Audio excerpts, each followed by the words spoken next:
Hello, thrill seekers. Welcome to Real Crime Stories, the channel that plunges you into the heart of spine-chilling mysteries, true crime cases, and unsolved enigmas that defy explanation. Today, we're unraveling a gripping collection of stories that will haunt your thoughts. If you're hooked on suspense and can't get enough of these eerie tales, smash that subscribe button and ring the notification bell to never miss a video. Now, brace yourself, let's dive into the first bone-chilling story.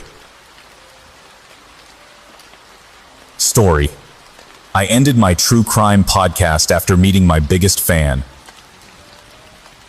I ran a successful true crime podcast called Unveiling. It covered missing person cases, from legendary stories on Amelia Earhart to relatively unknown cases from the recent news.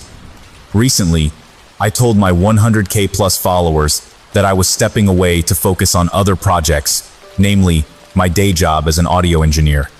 I told my friends that I was taking a mental health break. All the interviews with grieving parents, friends, and lovers, with no closure, had chipped away at my soul. I needed to reset, rediscover the beauty in this world, to forget the darkness that lurks beneath its surface. But the main reason I shuttered Unveiling, the reason I deleted all my audio files and contact sheets, the reason I promised myself I would never touch the true crime genre again, was due to one person. Sam. According to his scant Patreon profile, Sam was located somewhere in the US and had plenty of discretionary income, donating to various true crime podcasts via the site. But he gave the most money to mine, having donated over $5,000 to Unveiling for the past 2 years, usually through regular $200 payments. Sam was my biggest fan. My online conversations with Sam were brief and professional. I sent him a nice, personalized thank you message each time he donated, and would announce his username at the top of my credits after each episode. Most of the time, my messages went unanswered. But on occasion, he would respond with a single cryptic sentence. It was always the same. Light floods the grateful frame, catching moments gifted by time. I had no idea what that meant or what it had to do with my podcast. It might have been part of his online signature, perhaps some famous quote missing an attribution. But if that were the case, why only send the attribution and not an actual message? I never thought much about it.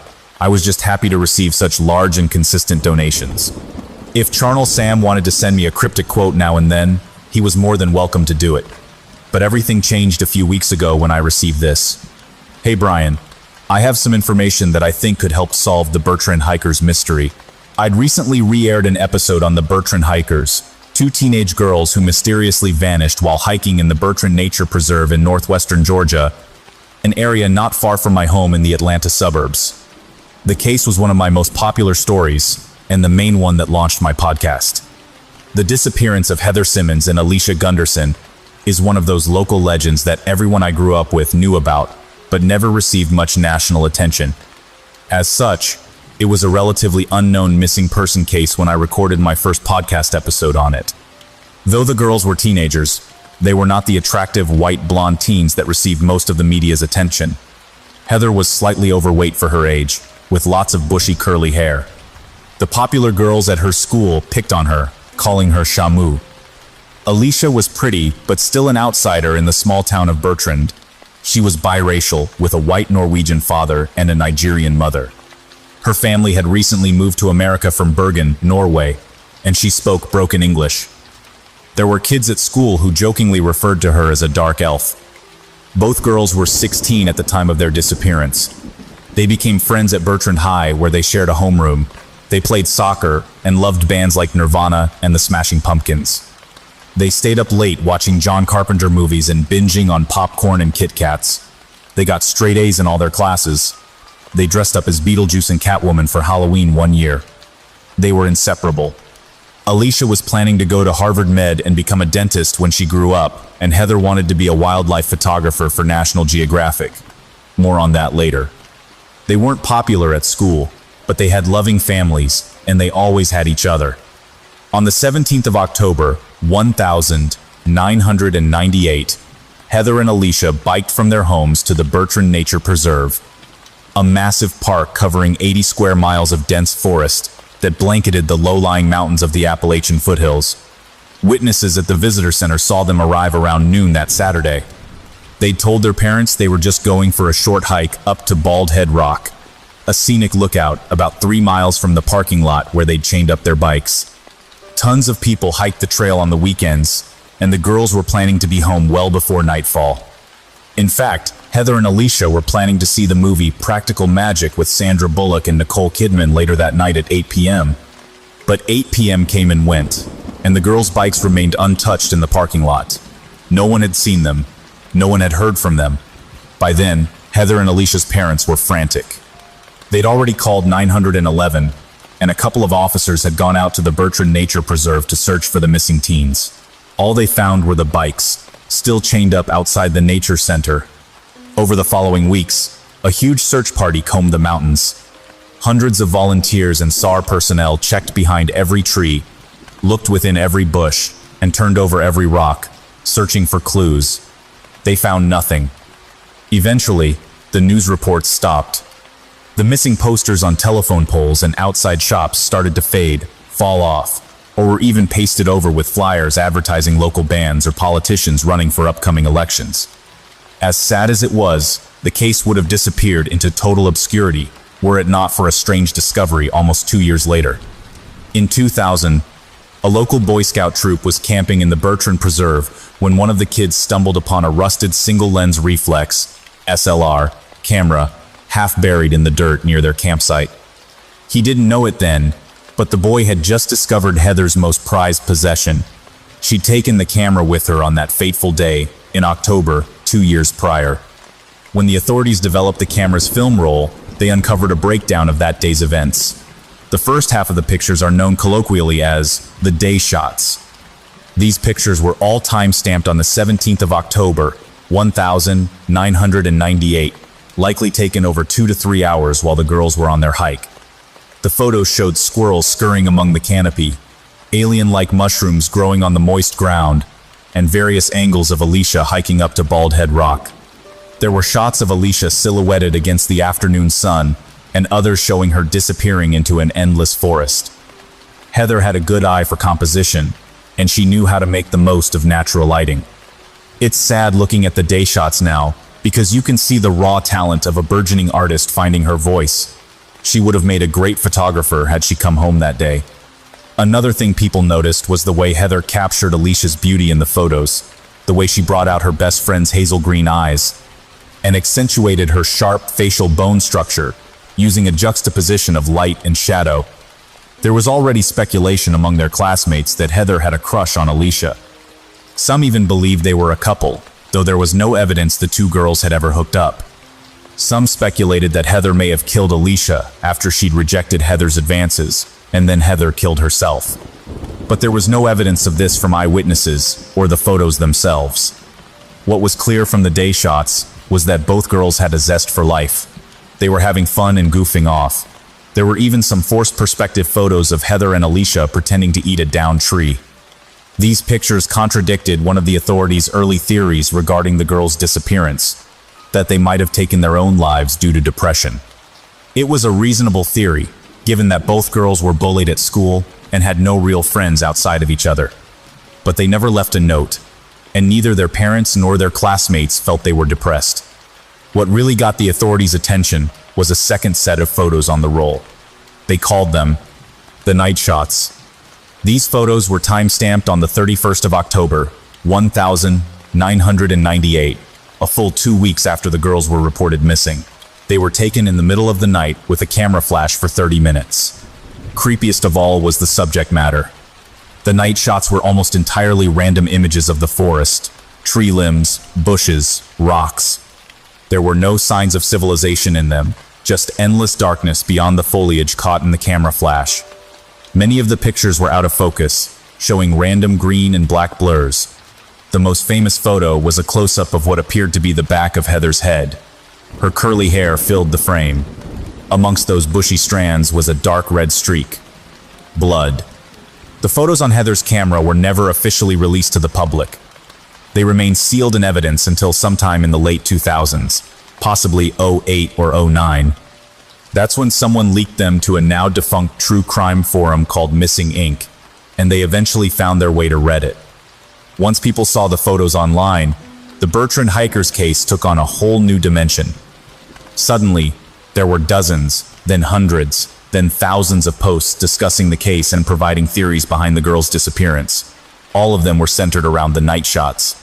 There was a popular theory that the girls had gone off the trail and became lost, and the night shots were a way of signaling rescuers with the camera flash. There was a massive search of the Bertrand Nature Preserve on Halloween 1998. The SAR personnel were likely close to the girls at that time.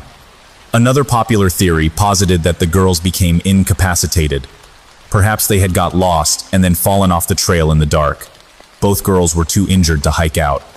Many believed Heather had died from her fall, and Alicia used the camera to see her friend and get a bearing on where they had landed.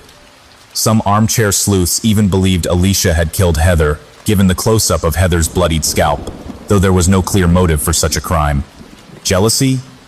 A verbal fight that had escalated into something physical? Perhaps Alicia pushed Heather, causing her only friend to accidentally fall to her death. Alicia, overcome with guilt and worried that she would be arrested for murder, then took her own life, but not before providing a confession in the form of random photos. I didn't believe any such theories. Hi Sam, thanks again for all your support. I'd love to see what info you have on Bertrand. An hour later, he sent this reply. Would you mind meeting up at Coffeeland on the corner of Weston and Whitsett? This caught me off guard. When I received Sam's message, I was staying at a hotel in Atlanta for a true crime convention. I was there to run a panel on missing persons cases. A quick Google search revealed that Coffeeland was not far from my hotel. Sam's reply came moments after. I know you're in town for True Crime Con. Brian? A tall, elderly man stood up from his table at the coffee shop. He was balding with silvery hair and a trimmed beard. He wore a nice sweater vest, khaki pants, and horn-rimmed glasses. The man reminded me of a college professor. Yes, I said, shaking his offered hand. It was soft and smooth, like he used a lot of moisturizers. My name's Samuel, he said. Please, have a seat. Can I get you anything? We both got coffees and returned to our table. The tiny shop was busy with locals coming and going. Students and amateur screenwriters sat at the nearby tables, their heads buried in their laptops. I must say, I really loved your take on the Bertrand hikers mystery, Sam said. It's the only one that I think is close to the truth. Thanks, I said. My podcast presented a different take from all the others that covered Heather and Alicia's disappearance. I concluded that someone had kidnapped and likely murdered the girls, and the night shots were taken by this suspect. But the evidence I presented was not in the night shots themselves. Rather, it was in the day shots, the ones most people just glossed over. A good friend of mine is a professional photographer. I had asked her to examine the leaked photos, hoping she might shed some light, both figuratively and literally, on the night shots. I wanted her to brighten the pictures without losing too much information and reveal something or someone lurking in the darkness just beyond the camera flash. She did just that, but all it revealed was more empty forest. There wasn't anything more to see, she said. The night shots have been poured over hundreds of times online anyway. My friend paused for a moment, but I did take a second look at the daytime photos, and there was something strange on 205. Photo 205, named because of its timestamp of 2:05 p.m., was a shot of Alicia and Heather smiling for the camera as they stopped at a lookout point on the way to Bald Head Rock. The camera was likely placed on a rock so it could capture both girls. They appeared happy and carefree in the sunny proto-selfie. The picture captured just how much wilderness was in the Bertrand Nature Preserve. You can see a massive forest stretching for miles and miles behind them. Take a look at the bottom far right, my friend said. I've lightened the shadows in the background. I stared at the location, but all I found were trees. What am I supposed to see? It's right there, between those two trunks. She pointed to a black dot in the far corner. It looked like an oddly shaped stump. What is that? It's a person, she said. My friend showed me another copy of the photo, this one even brighter. The extra exposure had washed out the girls in the foreground completely. But now I could clearly see the human shape standing in the trees below them, watching. The figure was out of focus, so we couldn't make out any details, but it appeared to be a man wearing all black. "Oh my God," I gasped. We sent the enhanced photos to the authorities, who thanked us for the new evidence. It was the first break they'd had in the case in over a decade. The discovery made local headlines. Heather and Alicia's families even sent us thank you cards, but ultimately, it didn't lead to much. Without any bodies, there was no evidence the girls were kidnapped, and the lurking figure in photo 205 was too grainy to identify. All the forensic analysts could conclude was the suspect's gender, male, and a rough estimate of his height, 6'3". Still, the discovery made my podcast go viral. It was a nice prize after spending months researching the case. "So you think my theory is the closest, huh?" I asked Sam. "That someone kidnapped and likely murdered them?" Sam sipped his coffee. It was getting late, and the shop was starting to clear out. "More than that, I think I can prove it." My eyebrows raised. This better not be another conspiracy theory. I'd run across plenty of weirdos in my true crime career, people who believed that missing persons were abducted by aliens or murdered by Bigfoot. Their stories always started semi-sane, but the more they spoke, the stranger things got, until you found yourself listening to how one of the 9/11's hijackers was an interdimensional being who traveled from an alternate Earth to stop the lizard people's invasion of Washington. "What proof?" I asked. Sam sat back in his chair and let out a deep breath. "My brother passed away a month ago," he began. He was a handful. 2 failed marriages, no kids, no friends, never got along with anyone in the family except me. He was a drunk and a compulsive gambler, fucked over almost everyone in his life. My brother was a hoarder too. Spent most of his life roaming the country, working odd jobs in construction, and living out of a beat-up RV. When he died, I was stuck with the unenviable task of clearing out all the junk he'd accumulated in his 65 years on this earth. The stench when I opened that RV door made my eyes water. There was so much rotting garbage, mountains of crap. I found 3 rat corpses. 3. I don't know how my brother had stuffed everything into such a small space. Sam set his drink down. Anyway, I'm throwing out boxes of his stuff when I come across these old photos, and there's one on top that immediately caught my eye. You know what it was? I shook my head. Sam reached into his pocket and pulled out a glossy printed photo, the kind you would pick up from a CVS or Walgreens back in the day. It was semi-wrinkled and smudged with grease. As soon as I saw the image, I choked on my Mexican latte. The photo showed Heather and Alicia. And not just any photo. It was a picture taken on the same day they disappeared, on the same trail up to Bald Head Rock. But this was a new photo, not part of the day shots that I'd pored over so many times. In the picture, Heather had her SLR camera slung over her shoulder. As soon as I saw that, I knew the photo wasn't from her camera. "Who took this?" Sam grinned. "My brother." "Are there others?" He nodded. "But I can't show you here." "Why?" Sam sat back in his chair, studying me with pensive eyes. "I need an assurance from you first. You want money, don't you?" I'd had armchair investigators ask for payment in exchange for evidence or interviews in the past. I always turned them down. It just felt icky, distasteful. Why would I ask for that? Sam looked hurt by my question. "I've given you thousands of dollars." "Sorry. I've had bad experiences," I said, hoping I hadn't ruined the deal. "I meant no offense, and I'm very, very grateful for all your donations. I really am." "You don't do this for the money, do you?" Sam asked. "Number? Of course not," I said, though even at that moment, I was reminded of how often I'd hoped I could turn this side hustle into a full-time gig. Running a podcast was a lot of work and money, especially one that involved such heavy research. Not to mention all the logistics involved with interviewing witnesses and loved ones. "I want to bring closure," I said. I'd always felt that the only thing worse than losing a loved one in a violent crime was having that person go missing instead. At least a murder gave you a definite answer. A missing person was like a never-ending haunting, a spirit taunting you with the possibility, however faint, of a miraculous return. "You want the truth," Sam said. "Don't we all?" Sam finished his coffee, then got up to throw it away. I live not far from here, he said. And craze. Sam's house was a modest, one-story ranch-style bungalow. I immediately noticed an old RV in its driveway as I parked out front. I stared at the run-down vehicle as I walked toward the home's entrance. I'm looking to sell that thing once I've finished cleaning it out. Sam was waiting on the front porch to let me in. As soon as I did, I noticed that Sam had brought much of his brother's RV hoard inside. I had to squeeze past stacks of crumpled magazines and cardboard boxes of random junk in the living room. Sorry about all this, Sam said. Once I discovered the photos, I decided I needed to do a more thorough investigation of my brother's belongings before throwing them all out. It's fine, I said. The house was dark and musty. A heaviness lingered in the air. It felt like walking underwater.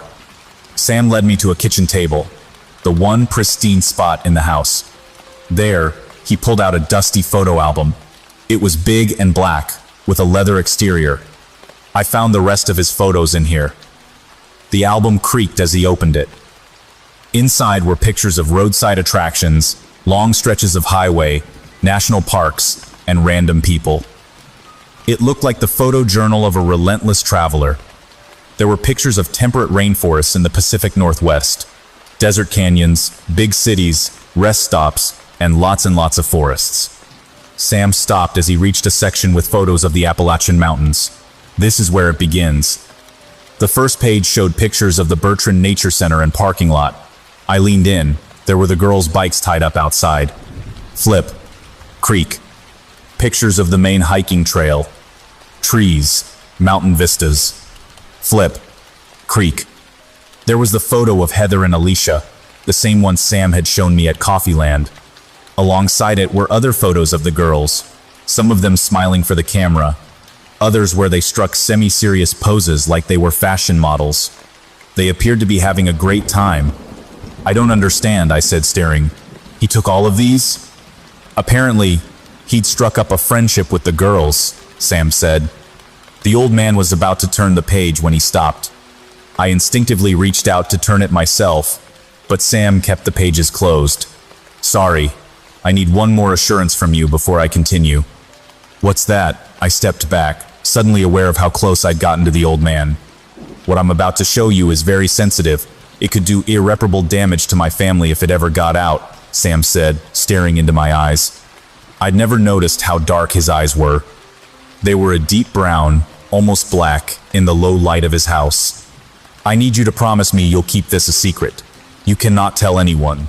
Not the cops, not even the victims' families. No one. What? A million little alarm bells rang out in my head. There's something wrong here. Very wrong. I'm sorry. I kept backing away from the old man.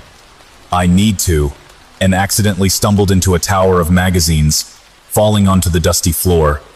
Sam shot up from the table. How can he move that fast? Within seconds, the old man was looming over me, offering his hand to help me up. His spindly fingers danced in the air like spider legs. I crawled away from him, but immediately bumped into the wall.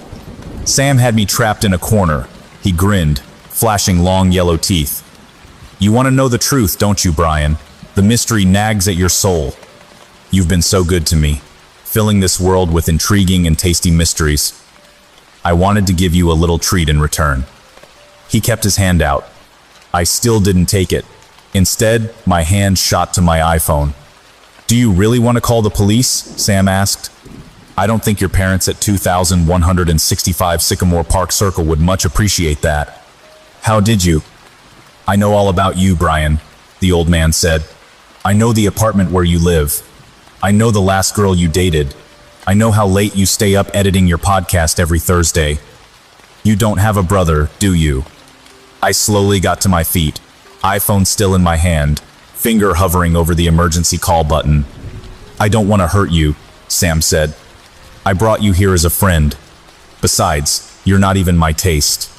I'm not your friend, I said, but my voice was low and weak, barely above a whisper. I wanted to shout, to scream. I wanted to deck the old man with a sucker punch. But all I could do was stand there, stiff as a corpse. I won't. You won't what? I won't tell anyone, I said, putting the iPhone back in my pocket. I swear. Very good, Brian. Very good. Sam offered for me to take a seat at his kitchen table, but I stood right where I was, with a clear shot to the front door in case he tried anything. Fine. You can remain there. Sam grabbed the photo album and held it up for me to see its contents. He turned the pages. Creak. At first, I thought someone had scrawled over the photos with a red marker. But then I realized the crimson was part of the photos. Each shot a different angle of the girls lying in a dark forest. They'd been ripped to shreds, limbs torn off, intestines splayed across the dirt. It was like a pack of wolves had killed them. I hunched over, fighting the urge to vomit. They didn't see me coming, Sam said calmly. But they heard me, out there in the dark, trying to capture my true form on film. I didn't like that. What are you? I stepped back, closer to the exit. They say fear spoils the meat, Sam said, closing his album of horrors. But when you season it like I do, it only gets tastier with time. So long as no one knows what happened, I feed on the mystery as much as I feed on the flesh. Why them? Why Heather and Alicia? Sam shrugged. They happened across my path. I felt something wet in my hands. I had balled my fingers into fists so tightly that my nails dug into my palms. Adrenaline coursed through my veins. You're sick, you know that. You're a sick, perverted old man. Charnel Sam laughed in response. He kept laughing and laughing, as if I just told him the funniest joke in the universe. His mouth grew wider with each guffaw, eventually becoming so wide it revealed row upon row of teeth within his dark maw. Each row moved independently, like a separate mouth. Sam's laughter turned into an ear-splitting chorus, so loud and discordant it took me a moment to realize what it was. Cries of agony from countless victims, Heather and Alicia included. I sprinted for the front door, accidentally knocking over a tower of boxes on my way out. Each box contained bones, femurs, ribs, clavicles, skulls. All of them human. I called the cops as soon as I was back in my car, speeding away from Sam's house of horrors. How could I not? That creature had to be stopped. The police descended upon the location within the hour.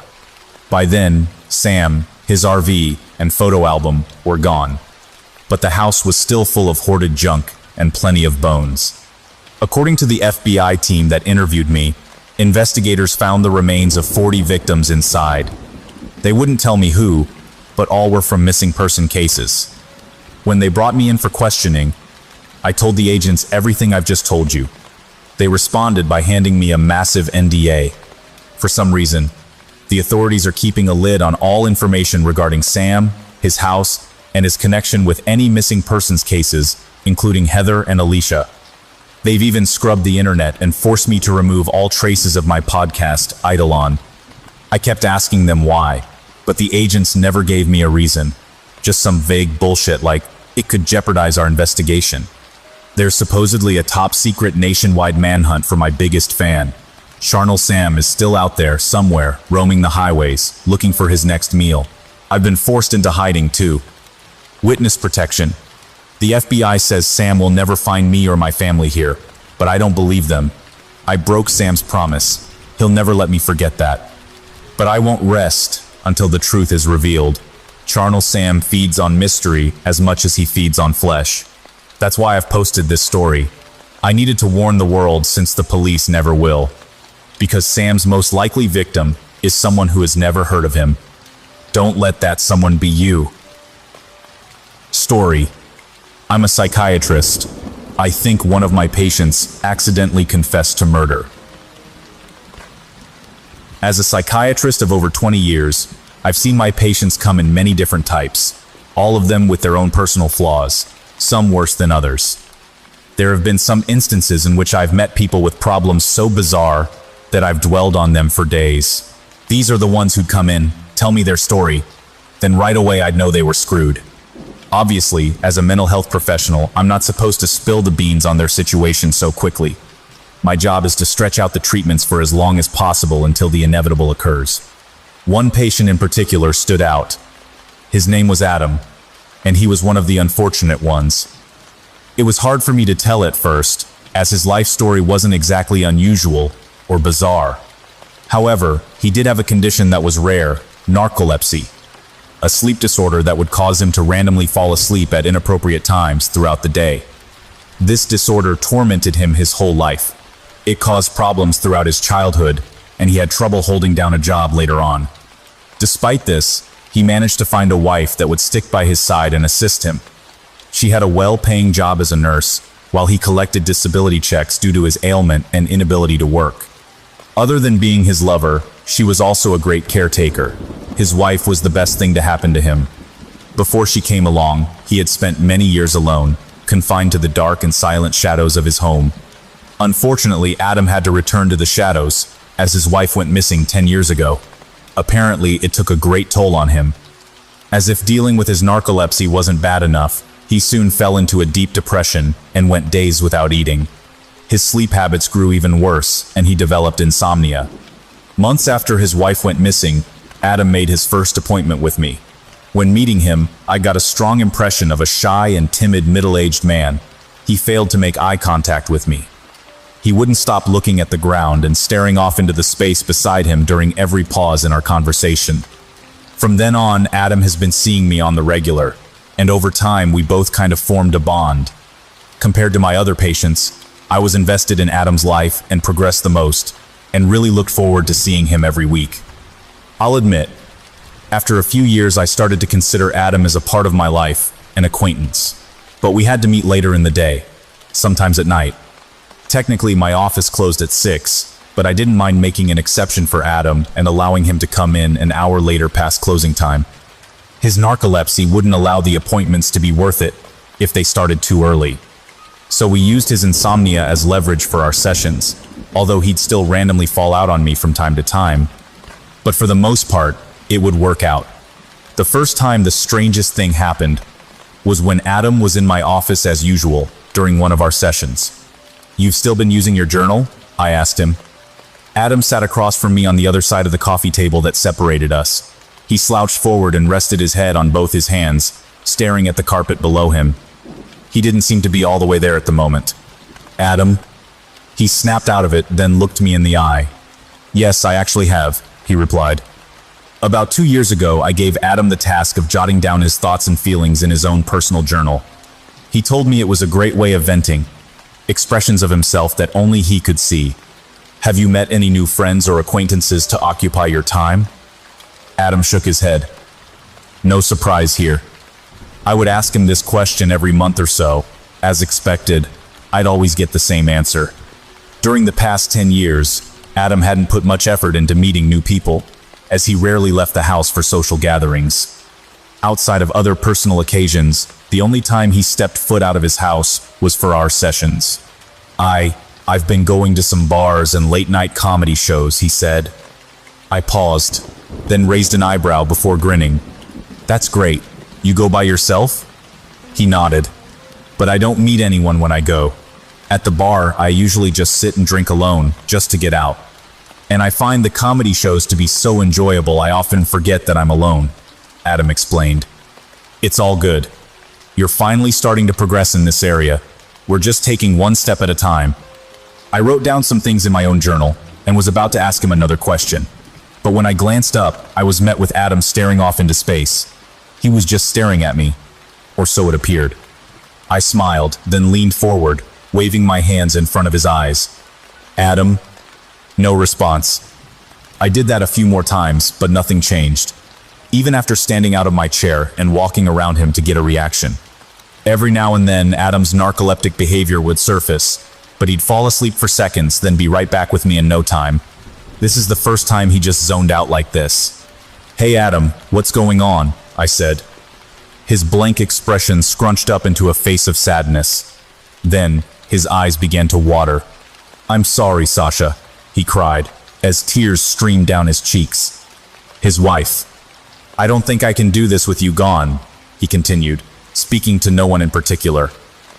The tear streams on his face grew heavier. "Now I just need you to do one thing. Forgive me," Adam sobbed.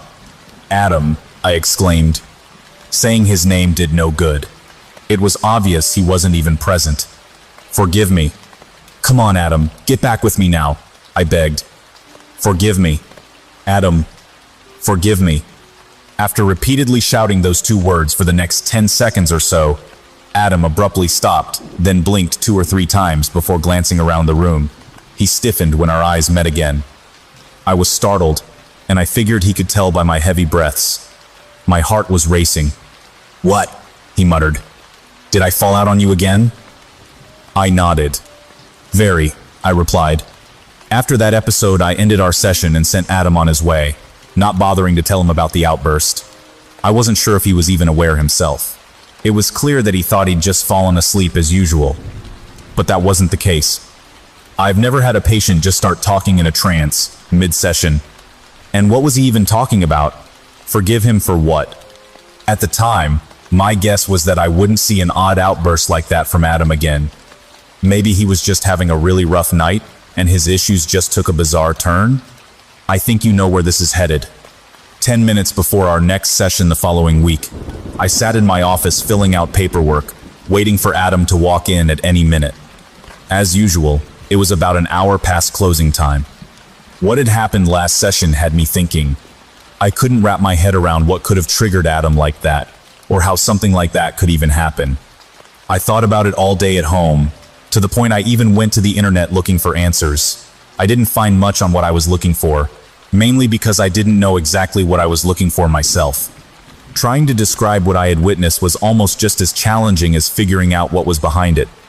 I visited many pages on the net about narcolepsy and other sleep disorders, but only came across generic and typical info. When Adam finally came trotting into my office, there was a slight jump in my chest upon laying eyes on him.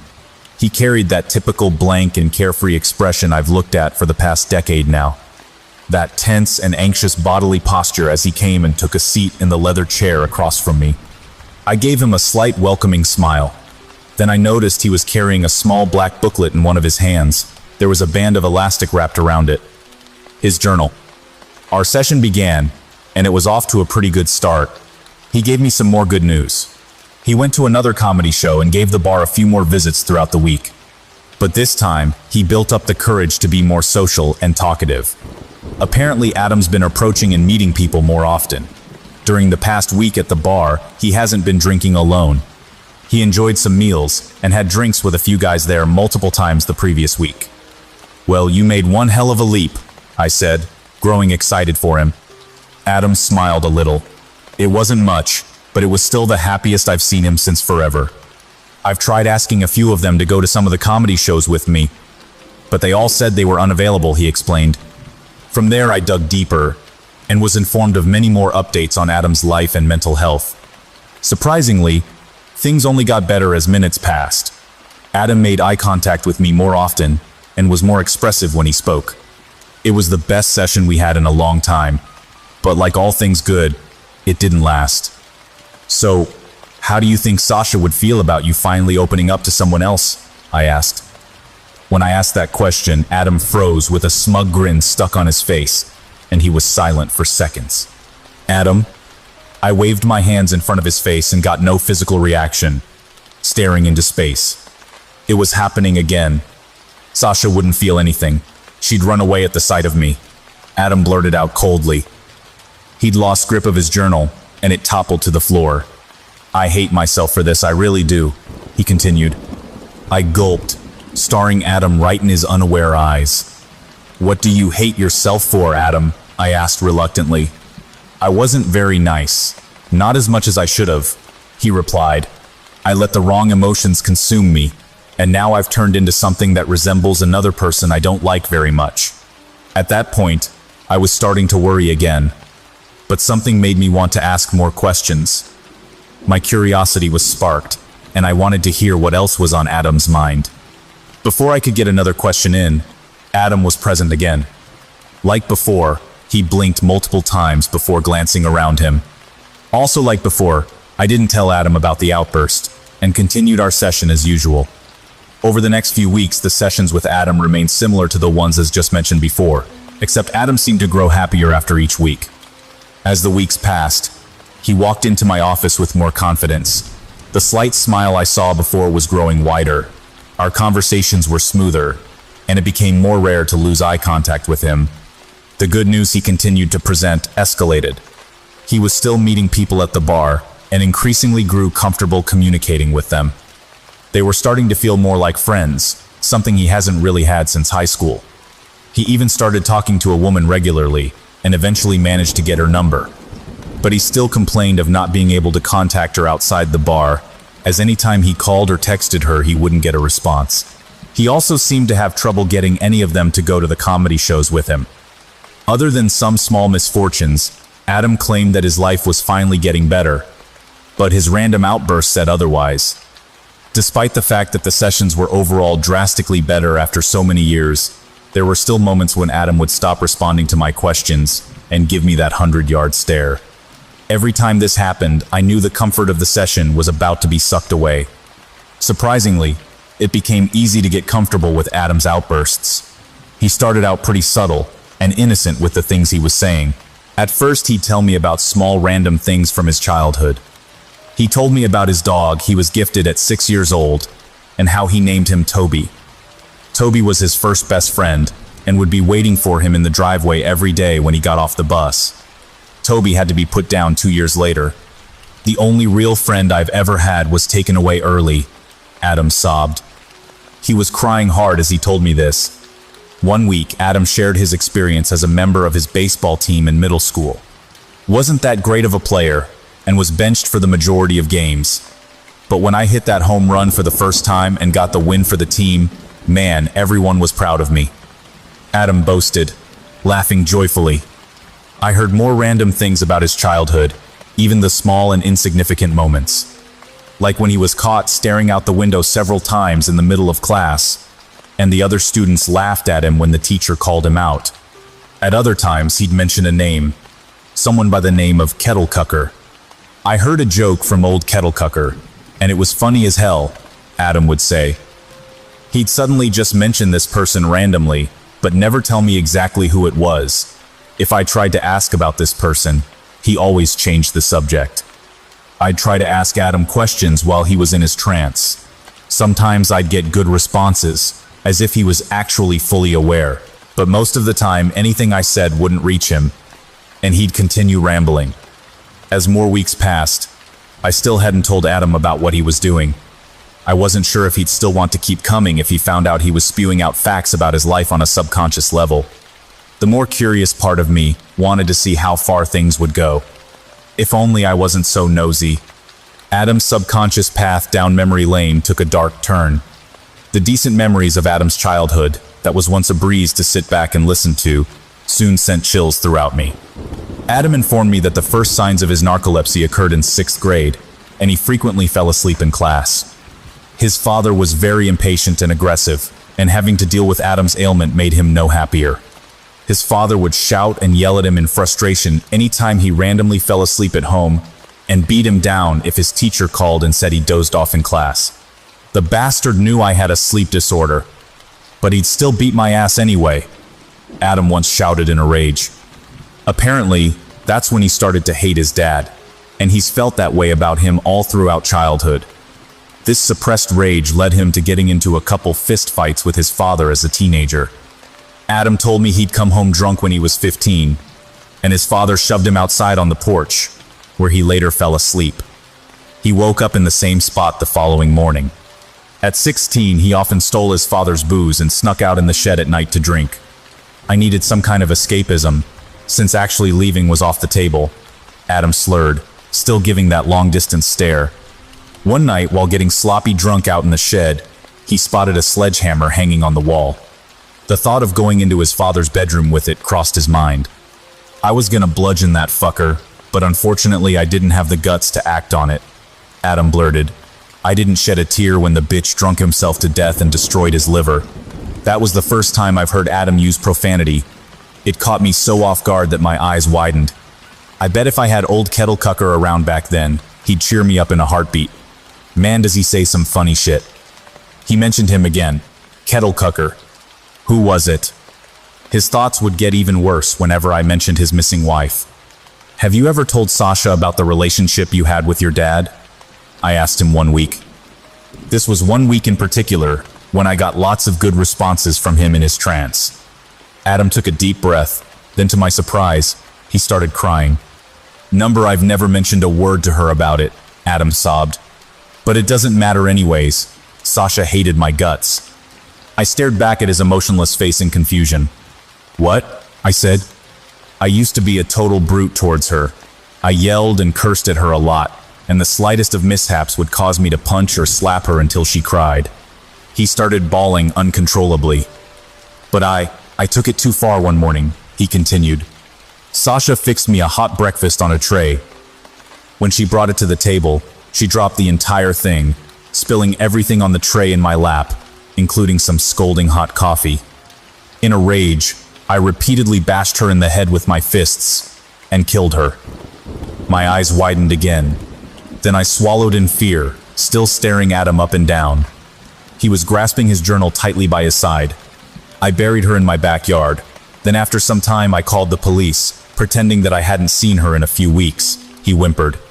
The only person that ever gave a shit about me is gone, and it's all my fault. Now all I have is Kettle Cucker to keep me company. He always makes me laugh, or at least puts a smile on my face to distract me from my piss-poor life. Kettle Cucker. Now scared shitless I ask, Adam, who is this Kettle Cucker guy? In the middle of tears, Adam grinned. Then he started laughing. He was genuinely creeping me out now. Kettle Cucker? Only the funniest old fart alive, Adam blurted. Obviously his answer brought me no closer to figuring out anything. So at the moment, I left the mystery alone. Days after that specific session, I sat at home ruminating once again. This is the most concerned Adam has made me in a while. Did he confess to murder? I mean, he's been saying some pretty wild stuff, but I wasn't even sure how much of it was true. If any of it was true, I didn't know what action to take next. Contacting the police would have been questionable, as Adam wasn't even in a fully aware state of mind when he made these confessions. The thought of seeing Adam again the next week now seemed more terrifying. What possibly true event would he reveal next? I wouldn't get the chance to find out. Adam didn't show up anymore after that. In the following week, it was a half hour past our starting time. I sat in the office waiting, but there was still no sign of Adam. This was odd because he's never skipped a session without calling me ahead of time. I called his phone a few times but couldn't get an answer. The same happened over the next few weeks. Now I was considering calling the police. Taking into account the fact that Adam has never ghosted me once, let alone 3 times without notice, combined with his confessions, made me decide to eventually pick up the phone. I turned the television on one day and found that the authorities had already beaten me to it. The 5 o'clock news was on. I was shivering from head to toe when I saw Adam's picture appear on the screen. In the background, there were many paramedics carrying zipped-up bodies on stretchers. After listening to the reporter go on in the background for a few seconds, my heart began racing again. Adam was being charged with multiple counts of murder. I could see other people standing out in front of his house, crying and staring at the scene in disbelief. A few officers stood by to make sure they didn't get too close. I felt sick when I saw Sasha's picture appear on screen shortly after. There was a caption, "Missing woman found," beneath in large red text. Unfortunately, that woman wasn't alive. Then another picture appeared on screen, of an older man with some gray hair. Strangely, this person was found alive, tied up and bound in Adam's basement. The name at the bottom of the picture caused my eyes to widen. John Kettle Cucker. It was at that moment I realized Adam was spewing at least some truth in his trance-like states. I started looking back at the other confessions that he made, and the more I ruminated over our more recent sessions, the more I struck myself with abundant terror. The thought of Adam sitting in jail made me feel relatively depressed. During the first few weeks after I saw the horrid news, I could do nothing but think about the fact that my time with Adam was now history. The bond we formed. It had lasted so long that regularly seeing and communicating with Adam was something my brain craved and expected. I'll admit, I was starting to miss him, despite what he's done. It took a minute for me to face the fact that, yeah, he really did kill his wife, and committed deeds much worse. After seeing the news, I did more research on the incident. As more time passed, more details and info made its way out to the public. Turns out Adam's life wasn't improving like he tried to make it out to be. Adam actually was opening up and talking to people more, just as he claimed. However, His interactions were very awkward and reeked with timidness, according to the many interviews I saw with people who regularly visited the same bar Adam did. They had meals with Adam and often did hold conversations with him. But many of the interviewees admitted that it was all out of pity and sympathy, as Adam's lack of confidence was obvious. Adam's failure at creating a social life was internally making his feelings of loneliness worse, while also building up frustration and rage. Some recorded interviews with Adam himself revealed that his new way of dealing with this loneliness and frustration was to kidnap and hold some of the people he met at the bar captive. Adam made some real confessions during his interview, explaining how he lured his victims out to his car before using chloroform to knock them unconscious. Then he'd take them to his house and tie them up in his basement. Oddly enough, the reason he gave for doing this was to simply find someone to keep him company. He kept them in his basement and pretty much forced them to be his buddy. He'd hold conversations with them for hours, spending most of his days in the basement communicating with total strangers. His victims were forced to watch TV with him, and he even cooked meals and brought them food. If Adam found his victim to be boring, or in Adam's words, bad company, he got rid of them right away. This was done by bludgeoning them to death with a sledgehammer, before burying them right next to his dead wife in the backyard. "The same hammer I almost killed my father with," Adam said in an interview. Some of the bodies were discovered with terribly fractured skulls, or large pieces of their cranium totally missing. He kept each person for about a week before killing them off and moving on to the next one. Adam did this until he came across the older gentleman I saw on the television earlier, John Kettlecucker. He was the comedian that performed at the comedy shows Adam often attended. After one of the shows, Adam wanted to personally speak to John. Adam met with John out by his car. After some friendly verbal exchange, John was of course chloroformed. Unlike Adam's other victims, Kettlecucker was held captive for weeks. His talent at making people laugh is what ultimately saved his life. The only reason Adam found John to be good company was because he enjoyed hearing his jokes for hours on end. Other than his own life, he also saved countless others, as Adam would have alternatively picked off John and continued taking the lives of many more on his quest to capture the best one. For months going on, I got a taste of what Adam has felt his whole life. Soon I was depressed and couldn't help but to constantly think about Adam, how he's doing in prison. Whether or not he feels remorse for his deeds. Has he thought of me? The idea of visiting Adam in prison even crossed my mind, but I knew that would be pushing it. I had to remind myself that he's my ex-patient, not family or a friend. I had to move on and stop spending the end of every day in my office looking back at the version of Adam who was wearing a mask of someone he wasn't. While slouched up in the chair of my office one evening, I just so happened to see something stuck between the pillows of the sofa in front of me. Adam's journal. I realized that it's been there for some time now, ever since Adam last came in. I didn't plan on cracking it open and wandering into Adam's mind anytime soon. Not that I wasn't curious. It's just the fact that only God knows what madness lies inside. Story. I'm a retired major crimes detective, and I've seen true evil 3 times in my career. All 3 were in the last decade of my career. I spent 12 years walking the beat before I had the opportunity to step in and assist a detective and a CSI on a double homicide. Through my numerous connections from years on the streets, we managed to get several leads that led to the arrests of the guilty. I moved out of patrol and spent a decade investigating sex crimes, arsons, and armed robberies. I took advanced training seminars and workshops, studying past cases and offender modalities. I worked with the drug squads on serious assaults and the occasional murder before finding myself stepping in for a retiring detective. I was familiar with his partner, Connolly, and we became a good team. I bring this all up to emphasize that I've seen horrific shit in my 33 years on the force. Images I'll never shake, people who still haunt my dreams. I can honestly say that most of the criminals I've put away haven't been evil. They've all been motivated by something, however benign, to commit their acts.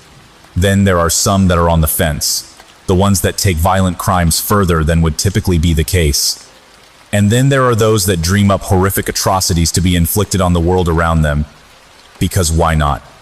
Patty Wilson fell somewhere beyond the shades of your typical serial killer. She was the first person I encountered on the job who I could reliably say had true evil in her.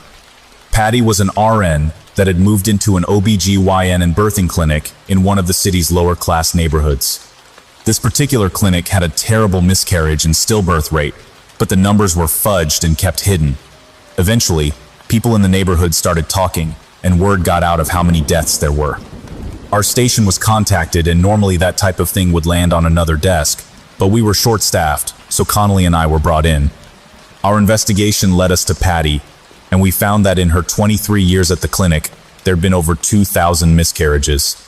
She'd been giving a chemical cocktail to the expectant mothers, claiming it would help with sleep. Instead, it gradually killed the fetus as it grew. We'd also discovered that after several dozen healthy births, Patty would take the baby away to be cleaned up, but would return with the horrible news that the baby had died shortly after being delivered.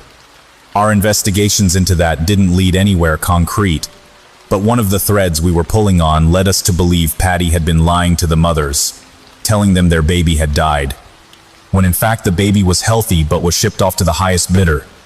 A live baby on the black market could fetch a tidy sum, whether for organ harvesting, stem cells, or something more deviant and horrific. We believed it was racially motivated, as almost all the miscarriages and stillbirths occurred exclusively with black parents. But Patty denied it all. I remember watching Patty in our first interview with her. Her face was normal and moved expressively as she spoke and answered our questions, but her eyes didn't. They were empty, black holes, and the longer you stared into them, the more uncomfortable you became. Even after the trial, which had her served with multiple life sentences, Patty denied any wrongdoing. The next case where I witnessed true evil, it fractured into an investigation involving multiple events. Connolly and I were called in to investigate an attack on a beach volleyball tournament. On the city's largest beach, there was a national tournament with over 300 teams playing on 50 courts over the course of the weekend. The ages were from 12 to 65 and were both men and women. During morning warm-ups before the first game on the first day, one scream turned into 2 screams, turned into 100 screams. Over 1/3 of the players needed immediate medical attention. Their feet, ankles, knees, thighs, hips, stomachs, and in some cases up to their shoulders and face, were covered in deep, gushing cuts. Someone had gone to the beach the night before the tournament and brought hundreds of small, flat pieces of wood with razor blades sticking up from the centers in an upside-down capital T shape. The wood was dug into the sand, with the blade's sharp end pointed upward and hidden just under the surface so no one could see them. It must have taken hours to set up. There were no deaths, but the damage that was caused resulted in hundreds of injuries and several dozen athletic, young adults with sliced Achilles tendons and a dwindling future in sports. As with every investigation, we started off at the crime scene and worked our way outwards in tight, concentric circles. While the CSIs were combing the beach, Connolly and I were interviewing the people who ran the tournament, looking for any enemies or people who might want to target them, and this tournament in particular. But those led nowhere.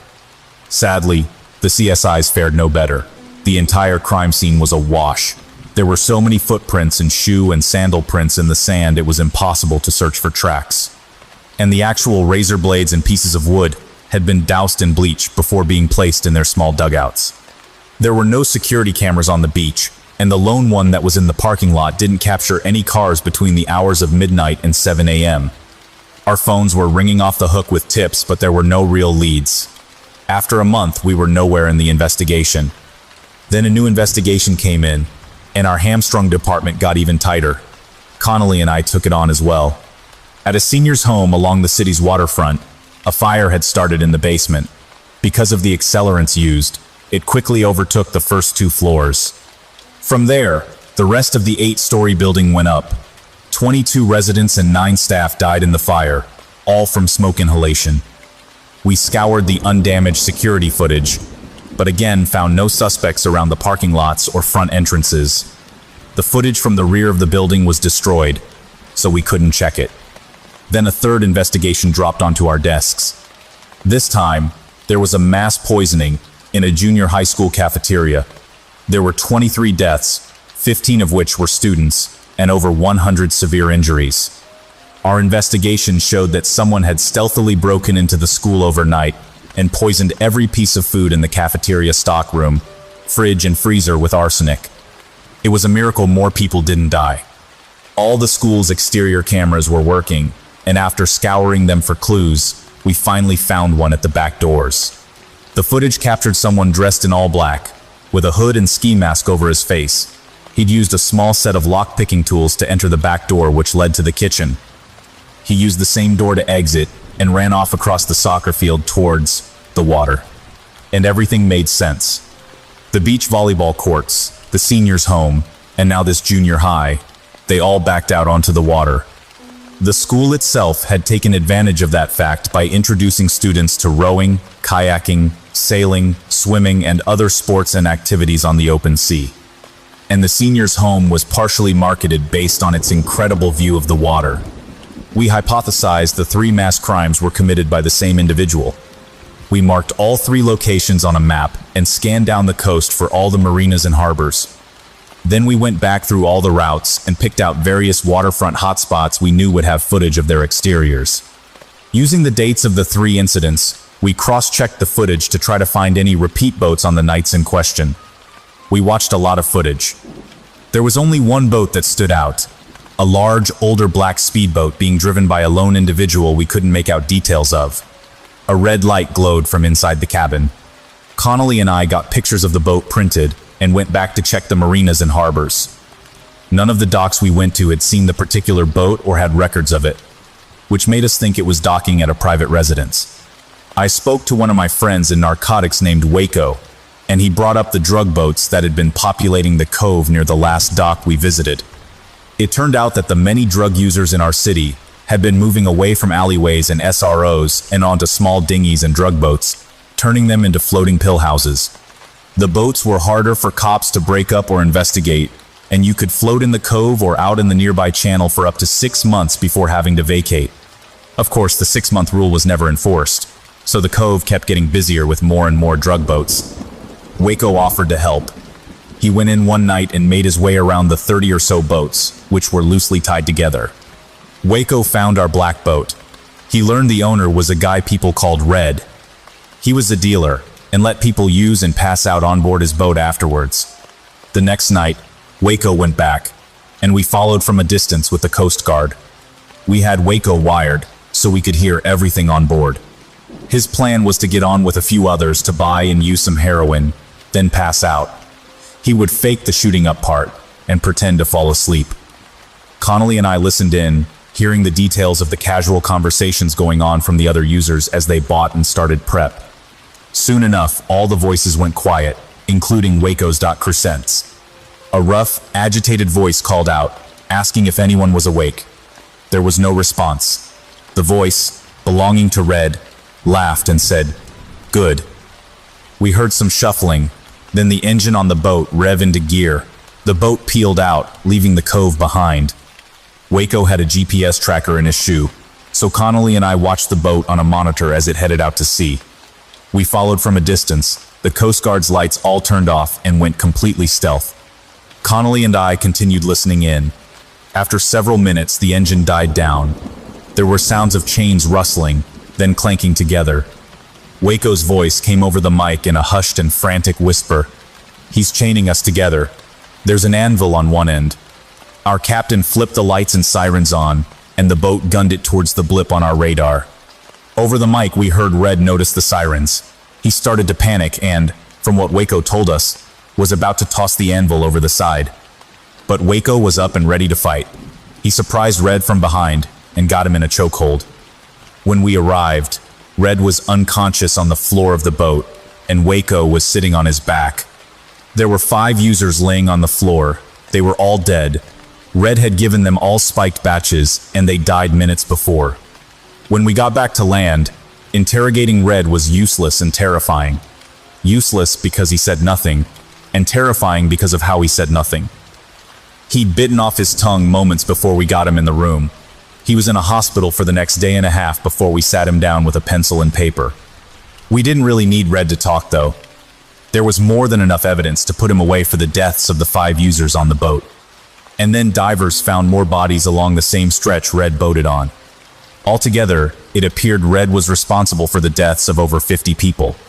And that didn't include the beach volleyball tournament, the seniors' home, or the junior high school. The thing I remembered most about my brief time sitting across from Red during the interviews were his eyes. Just like Patty. I watched his face move and twitch and wrinkle, but his eyes were always the same empty black, holding my gaze. We never got a reason or motive for any of it. We found out he'd been in and out of foster homes up until his 16th birthday. Coincidentally enough, there was a house fire which killed both his foster parents and 2 other kids living there. After that, Red disappeared for a few years, then got nabbed for an assault in a movie theater, and spent his 20s in and out of prison. Who knew how much destruction Red had caused over the course of his life? My third experience with true evil was just as Connolly was nearing his retirement. Poetically enough, it was our last case together. We'd been investigating the individual abductions of 6 Caucasian women between 18 and 22. It was a little old for grooming gangs, and we ruled out human trafficking. We'd done a ton of legwork and repeat interviews with friends and family. No one went back on previous statements. Everyone was solid. We didn't have a single person of interest. We did have one connection between the girls. They all traveled in similar underground heavy metal and punk rock circles. They also appeared to have a similar fascination with Satanism. Connolly and I went back over the details of each disappearance and found they all coincided with a certain opening band that occasionally played at a weekly death metal show. They were called Helvete and were a Norwegian black metal band. They were known for covering themselves in what looked like blood and performing in masks. Each mask was different, but followed the typical design of a face with eyes, nose, and mouth. But the texture looked like dried skin. Dark wicker twigs stuck out at the back of the head, resembling a porcupine. The more we read of them, the more they became our suspects. Connolly and I got an address and decided to go introduce ourselves. The place was on the outskirts of town, surrounded by a large plot of land and forest. We parked up the driveway, and I'll admit, the walk up to the house, I was feeling nervous. It was dusk, and the sky was a darkening gradient of orange to dark blue. The residence itself was a large, old farmhouse. Death metal blared from somewhere inside, thudding out through the shuttered windows. There was a large, black van parked out back, and 2 sedans in the front. A scream erupted from the house, louder than the death metal rock. I pulled my 9mm, and Connolly pulled his .38. We called for backup, and went in through the front door, which was unlocked. The interior had a staircase to the right that led upstairs, and a hallway to the left that led to a living room, dining room, and kitchen. More screams erupted, along with the pounding music. We could tell the screams were coming from below us, and found a door leading to a staircase to the basement. The screams and music got louder, and were joined by chanting. Connolly led, trigger-fingered, creeping his way down the stairs. As he got to the bottom, Connolly swung out to clear the room, but someone was there. A tall mountain of a man in a dark mechanic suit, wearing one of the group's eerie masks, swung down at Connolly. Connolly saw it coming, firing his .38 into the guy. My right ear blew out, and my left was filled with ringing, chanting and screaming. As I got my head back on, I saw that the man had swung down at Connolly with a hatchet, and it lodged in Connolly's neck. He fell back, but continued firing into the far end of the basement. I let my 9mm lead me around the corner. There were old bed sheets hanging from the ceiling, obscuring my vision of the basement. The heavy metal kept pumping, and the chanting grew, but the screaming had stopped. I wanted to check Connolly, but I needed to clear the room. I stepped over the body Connolly had shot and followed the chanting. It led me through the sheets and into a large opening. Dozens of red candles were lit. There was a circle drawn on the floor, and inside it was an inverted pentagram painted in what looked like blood. In the far corner, the ground was dirt, and I could see several graves protruding from the earth. At the center of the pentagram, a young woman wearing barely rags was chained to pegs in the ground and had just given birth. On each point of the pentagram around her were what appeared to be the remains of 5 recently delivered and now dead babies. Kneeling in front of the exhausted and crying woman was another band member, dressed similar to the previous Hulk, but smaller and with a slightly different mask. He held the newest, just-delivered baby in his hands as it cried. There were two other figures in the room, one over each of the kneeling guy's shoulders. The one to the right was holding a large, traditional two-handed sledgehammer. The handle was thick wood and the mallet was solid iron, lined with carvings and covered in blood and innards. The guy on the left was holding an open book and had been guiding the others in the chanting. We all stared at each other in some strange, horrific standoff. The guy with the sledgehammer pulled first, lifting it to swing at me. I leveled up on him and walked 2 rounds into his chest before turning to the other 2. The guy with the book threw it at me and lunged. I managed to get 2 more rounds off into him, but his momentum carried him through me and we hit the floor heavily. My head cracked the ground hard, and I saw the familiar stars rushing the edges of my vision. Everything sounded like it was underwater, but was moving really fast. I managed to turn my head and saw the one remaining band member, the one holding the baby.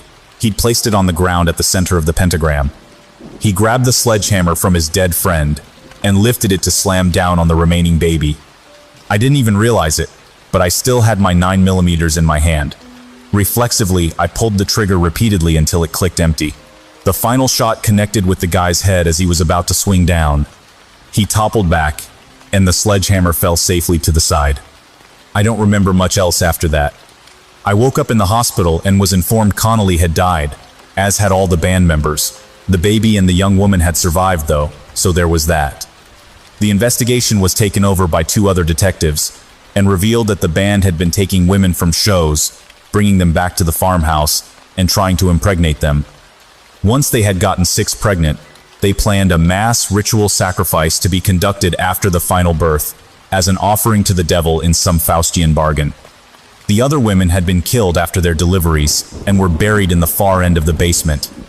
I never saw any of the band members' eyes when they were alive because of the masks, though I'm sure if I did, they'd carry the same darkness as Patty's and Red's. I said I'd seen true evil 3 times in my career, and that's true. But that last time, there was more to what happened than what I put in my reports. It's the reason I retired immediately after the case. It's the thing that made me realize there was an evil I couldn't even begin to comprehend. I'd seen it right when I got into the basement and leveled off my 9mm at the 3 men. There was something else down there with us. It was floating in the middle of the circle, kind of like black smoke, but it stayed in place, wafting together before separating and reconnecting. Bolts of red electricity shot through it. The smoke got larger as the chanting grew. It pulsed and expanded and reached out, forming into the shape of a body. What gives me nightmares now is thinking about if that last baby had been killed and the smoke finished solidifying. I'm terrified that whatever it would have manifested into would have shown me another realm of evil.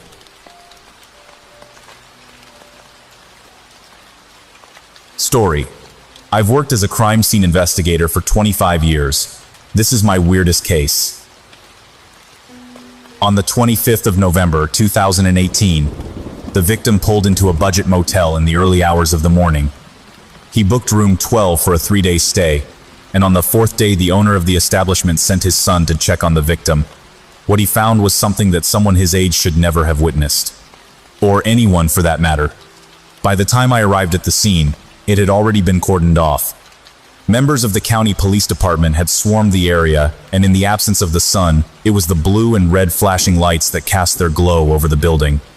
I made my way past the tenants who were half asleep, doing their best at giving witness testimonial.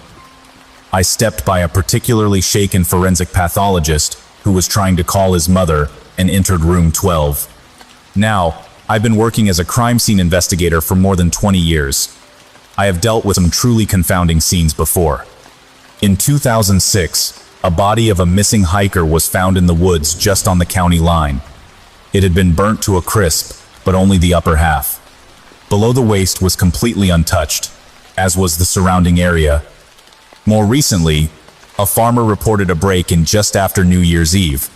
Presumably, someone had broken into his warehouse, which housed an industrial animal carcass shredder.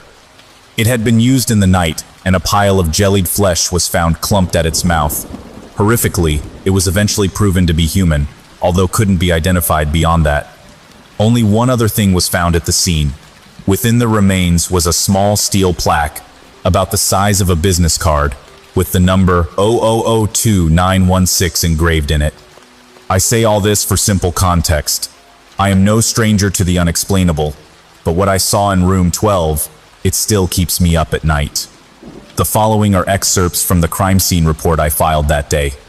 Incident number 24-0711, date of incident, the 29th of November, 2018, time of arrival, 11:54 p.m. Location, room 12, Sir Sleep-A-Lot Motel. Redacted County Reporting Officer. Detective.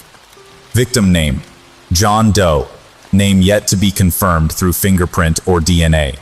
Gender, male, age, estimated to be mid-40s. Occupation, unknown. Suspects, none at present. The victim checked into the Sir Sleep-A-Lot Motel on the morning of the 25th of November, 2018. He informed the motel owner, Mr. John K., that he would be staying for 3 days. No known associates or visitors during the stay. Victim was found laying on bed in supine position. Victim had skin removed crudely. Patches of flesh hang loosely, revealing bone in some areas. Teeth indents on right part of pelvic bone will be examined. The victim's head is absent from the scene. Notably, the body had been dressed in what appeared to be women's undergarments, specifically a pair of lace stockings and a torn satin slip. Neither items of clothing belonged to the victim. The body was likely dressed post-mortem. Addendum. Marks on right part of pelvic bone were positively identified as being from a human juvenile, estimated as between the ages of 3 and 6. No dental record have been traced. Blood covers every inch of the room's 4 walls and carpet. The blood spray appears to be inconsistent with splatter from traumatic injury, possible use of pressurized device. The amount of blood was determined to be approximately 2 gallons, or 135% of the victim's total volume. Teeth were found on the room's desk, 33 in total, arranged into a circular pattern 10 inches in diameter. The careful arrangement appears to be ritualistic. The teeth are currently assumed to have been belonging to the victim. The location of the victim's head has not been identified. Addendum. The findings of the forensic odontologist have determined that 32 of the 33 teeth belong to a person matching the victim's description, a Caucasian male in his 40s. One of the teeth matches a younger Caucasian female. It was eventually connected through dental records to be from 24-year-old Hadland, reported missing in 1997. The Hadland case was archived in 1999 due to absence of evidence. The victim's tongue was discovered in the bathroom sink, exhibiting a complete severance at the base. The incision appeared clean and precise, suggesting the use of a surgical grade or extremely sharp cutting instrument. Notably, the tongue was found in isolation within the sink, devoid of any other biological material, indicating that it may have been intentionally relocated post-excision. First responders noted signs of tampering on the coin-operated television in the room, which intermittently activated to static approximately once an hour. The television will be deconstructed for forensic examination to recover latent fingerprints and other trace evidence related to its manipulation. Addendum. Both of the victim's eyes were recovered from the interior of the room's coin-operated television. The television screen had been removed, and the eyes were placed within the cavity where the cathode ray tube was situated. This positioning suggests deliberate placement, indicating a possible symbolic motive. The only item of clothing found at the scene belonging to the victim was one pair of denim jeans, which witness John K. recalls being worn by the victim the morning he checked in. The jeans were contaminated with the victim's blood. In the pockets were found a one-way bus ticket, one packet of apple-flavored gum, and a button. No other possessions of the victim were found. A pair of small leather lace-up shoes were found at the foot of the bed. From the lack of blood stains, we can assume the shoes were placed there after the homicide. Addendum A. A shirt likely belonging to the victim was found 3 weeks later partially buried in a field in Redacted, a small town 240 miles south of the crime scene. The shirt matched the description given by John K. of the victim. Blood samples taken from the shirt were a strong match to those taken from the crime scene, although without the identity of the victim, a definitive link is challenging to corroborate. Addendum B. The The small shoes found at the crime scene were dated to 1909 and determined to have some value among antique dealers. Due to their small size, they can be assumed to be children's shoes. The room showed no obvious signs of damage. The furniture appeared to have been undisturbed, although a Bible was missing from the bedside cabinet. Neither John Kay nor his son David, lead witnesses of the case, recall seeing the victim with any luggage. For this reason, it is unclear if his possessions were taken or if he simply had none to begin with. The motive of this homicide remains unclear. I'll save you the rest of the procedural formalities. I've lost track of how many nights I've spent awake, staring at my computer screen reading and rereading this report. It's stayed with me for the past 6 years, constantly at the back of mind.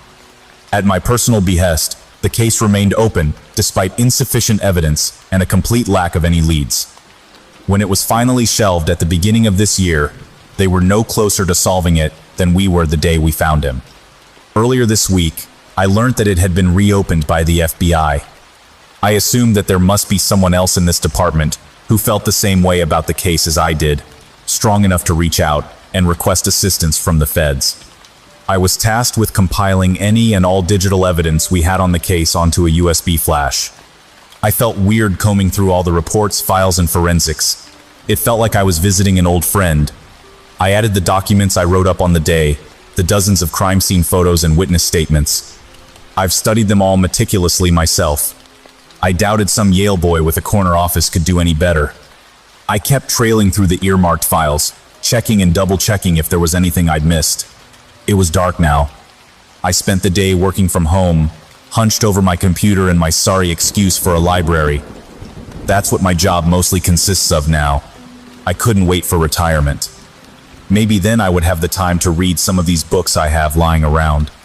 I decided I was finished for the night. I'd squeezed every piece of relevant information I could find onto that hard drive. It was up to the FBI now. I only hoped that if our victim left any family behind, they could one day get some closure from this. I was about to shut my computer down when something caught my eye. Witness 1. MP3. It was an audio file. Somehow I hadn't noticed it before. Hell, I don't think I had even listened to it before. To my knowledge, all the witness statements taken that night were written. I clicked on it, figuring it must have been taken from David Kay, the kid who'd found the body. I took a sip of my last dregs of coffee and sat back in my chair, jacking up the volume. The audio wasn't the best quality. It was shrouded in the static of an analog recording, and to my shock, the supposed first witness had a woman's voice. The following is a transcript of what was on that file. First responder. What were you doing in the area before you discovered the body? Witness 1. I'm staying in room 14, the room next door to where it happened. Been there for the past 2 weeks, thereabouts. I've come on hard times recently, you know how it is. I was living out of a van until this, but it wasn't exactly reliable. First responder. Apologies, ma'am. I meant what were you doing immediately before discovering the body? Witness 1. Right. Well, I came back from work around 9. I clean at the elementary school in town. I came back and spent the rest of the day in my room. I had dinner and I was just catching up with the news before I went to sleep. First responder, can you describe how and when you found the body? Witness 1. Gee, it must have been around 10. I was turning in for the night when I heard a banging noise from next door. I guessed he must have brought a lady friend over, so I tried my best to ignore it, but it kept getting louder. It didn't sound like a headboard neither, more like someone chopping wood. It was too much for me to ignore, so I got up to go complain. I found the door unlocked and it opened wide up when I knocked. That's when I saw him, that poor man. First responder, could you please describe the scene you came across as detailed as you can? Witness 1. It was terrible, just terrible. I saw my neighbor kneeling in the corner of his room. His head had been cut off. Can you imagine that? There was blood covering everything around him. I almost vomited there and then. Then I saw the man in the bathroom. There's a pause. First responder, could you please go on? You said there was someone else at the scene? Witness 1.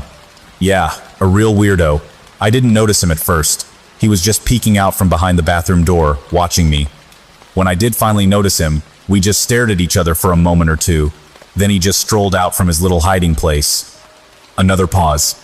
First responder, please continue. I assure you everything you have to say will be of some importance to our investigation. Start by describing this man you saw. Witness 1. Okay then. He was a freak, I'll say it. When I got a good look at him, I saw that he had this great bulbous head. He was bald as a newborn, and the entire back part of his head was all deformed and sagging down. I think he had this disease. Oh, what's it called? A boy I went to school with had it. First responder. Are you thinking of hydrocephalus? Witness 1. Yes, yeah, that's it. Hydrocephalus. But it was much worse than that kid I knew. Sorry if I'm coming across as rude, but it looked like some horrible octopus. And the front part of his head was far too thin. He has this pointy chin and cheekbones. His eyes were as bulging as his skull, all yellow and white. I think he had cataracts. Oh, and he must have been around 7 feet tall at least. He was hunching over where he met the ceiling. First responder, can you describe what he was wearing? Witness 1. Sure. He had this battered old duster coat on. It was black, but he was covered in these stitched rags of red and green. The coat hung down to the floor, but I could make out the tips of brown leather boots poking out from the hem. First responder, can you... Witness 1. Oh, pardon my interrupting, but the man, he was holding this. Well, I don't know what it was. It looked like a lobster pot with a handle, and must be 24 blades sticking out of it. Knives mostly, and razor blades, axe heads, chains, that sort of stuff. Anyway, go on. First responder. Right. What did you do when he came closer to you? Witness 1. Well, I ran. I just ran. Out of the motel and down the road until I realized everything I owned was in my room. I didn't fancy having to start over from nothing for a third time, so I came back. And that's when you bumped into me. First responder. All right, and how long was it from discovering the body until you called 911? Witness 1. Oh, I didn't call 911, honey. First responder. You didn't? Witness 1. Oh no, by the time I came back from my little jog, the place was already crawling with police. I still haven't been allowed back in my room. First responder. Are you aware that... End. His speech became muffled after that until the recording was nothing but static hum that had been in the background since the beginning. After hearing this for the first time, I didn't know what to think. I just sat in my old oak chair until my wife came in to tell me that she was going to bed. I kissed her goodnight and went back to aimlessly staring at the computer screen. Eventually, I closed it and stood up. I took the USB stick and left it on my desk. I left the room and locked the door behind me. I changed, washed, and climbed into bed with my wife. I kissed her on the back of her neck and tried to fall asleep. That thing that did this was still out there, but that wasn't my problem anymore.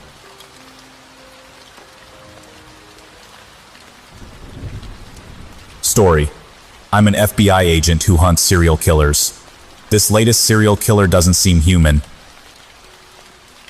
As an FBI agent in the elite homicide unit, I was often tasked with tracking down the worst of humankind. But one case in particular really stays with me, and to this day, still haunts my nightmares. Within the agency, we called him the Vampire of Frost Hollow, and the name was certainly a fitting one. We found the victims with bite marks all over their bodies. They also showed signs of extensive torture, as well as mutilation both before and after death. In some cases, glasses from their kitchens had been used to collect warm blood from the dying, struggling bodies of the victims. Others had organs removed. We would eventually find out why, and the reason was horrifying beyond anything I could have imagined. Agent Stone and I drove through the flat city streets as pale moonlight illuminated everything in a harsh glare. The summer heat still sizzled from the pavement. Everything felt muggy and wet, and dark storm clouds had gathered over the city. The house lay up ahead, just a flat, one-story place with no distinguishing characteristics. It was painted a dull blue and had a freshly mown lawn. It looked like it could have been copied and pasted from 100 similar houses scattered throughout the area. But it was what was inside that distinguished this house. Police cars blocked off the street in front of the crime scene. Their lights and sirens were turned off, always an ominous sign at a crime scene. I always knew that, When the police weren't rushing anymore, it meant the victims were too far gone for help. A couple of gawkers stood there as well, 2 teenage girls. One of them had hair dyed a bright pink with streaks of black in it. Many silver necklaces twinkled around her neck. A few cops unstrung spools of yellow crime scene tape warning people to stay off the property. An obese police officer with a face like a walrus and a large drooping mustache walked up to our black unmarked sedan. "Sorry guys," he said as I rolled down the window. "Roads closed." I gave him a faint smile and pulled out my federal identification card and badge. His eyes widened for a brief moment. "Jesus, you FBI guys are here already?" "This is the second case where people have had blood drained from their bodies in this section of town," I said with venom. "Of course we're here. Whenever we smell smoke, there's usually a much larger fire under the surface. If there's 2 separate incidents we can prove, then there may be more that we can't prove or haven't connected yet." The police officer nodded his fat face, jiggling his many chins. He smoothed his mustache contemplatively as he stared at us. "Were you at the first crime scene for this unsub?" Agent Stone asked the state cop.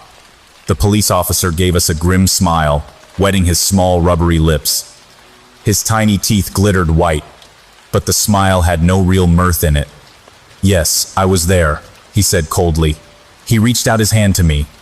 "I'm Officer Paisley. Rick to my friends, though." He gave a short bark of laughter at this, though I didn't see what was funny about it. "What do you think about this guy?" I asked, always curious to know what the local cops thought. Officer Paisley shrugged his rounded shoulders, reminding me of Humpty Dumpty in his general body shape. "I think he's one sick sob," Officer Paisley said blandly, looking away. "I saw what he did to that family over on Turtleback Lane. You know what the cops call him? The Vampire of Frost Hollow. Quite a nickname, huh?" I remembered looking through crime scene reports of the first murder scene. It had indeed been a horrifying experience just reading through the sterile police descriptions of the homicides and looking at the photographs. In the first crime scene, there had been a husband and a wife murdered in the kitchen, their hearts taken out of their bodies, the blood drained from them. In the living room, they found an infant in a crib. His entire chest cavity had been ripped open, as if with claws. Everything once inside his small, fragile body was strewn about the room like garbage. The tiny intestines hung from the walls of the crib, unspooled like a bloody snake. They found the 7-year-old daughter hanging from a tree in the backyard, her eyes removed, her chest cut open down the middle. The black sockets stared sightlessly ahead. Her pale skin showed that her blood, too, had been drained.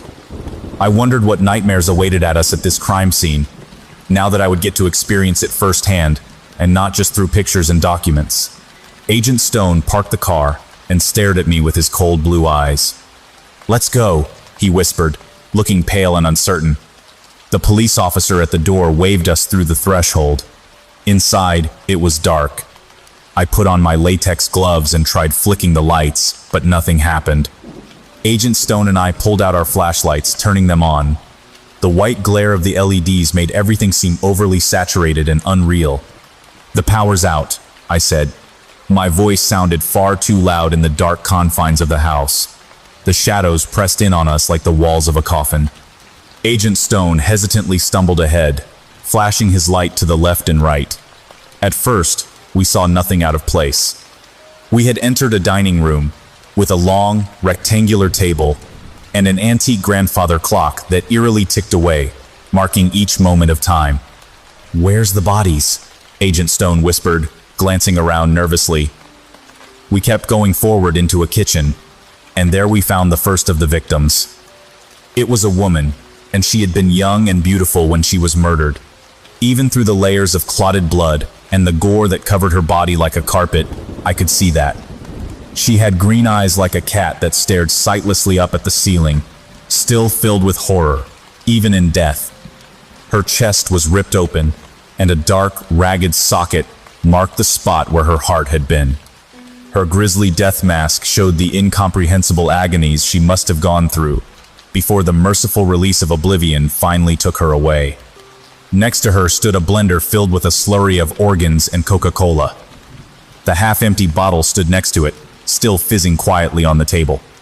Other than our breathing, it was the only sound in the room.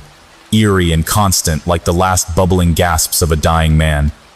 Everything sounded muted, almost like how sounds become muffled and distant during a snowstorm.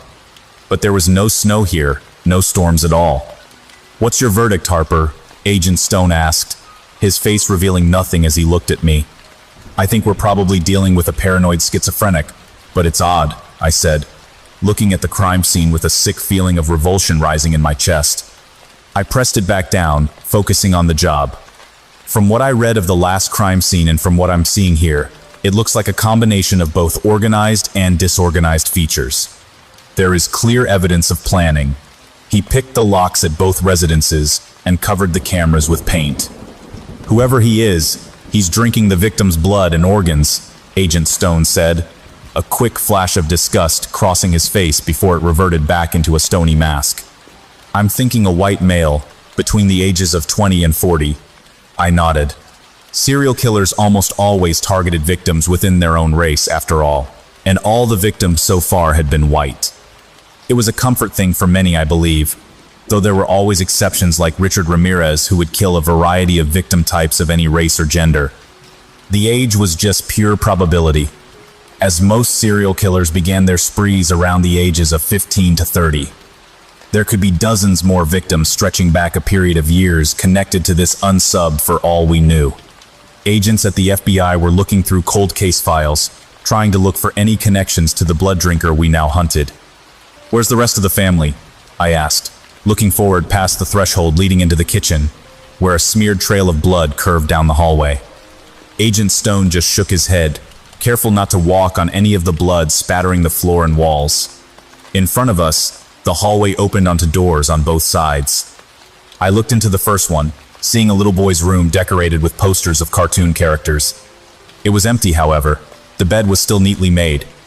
It looked like the boy had just stepped out and would be back at any moment. The truth made my heart ache. I felt a rising sense of sickness as I thought about the fact that he would never see this room again. The next one was the master bedroom.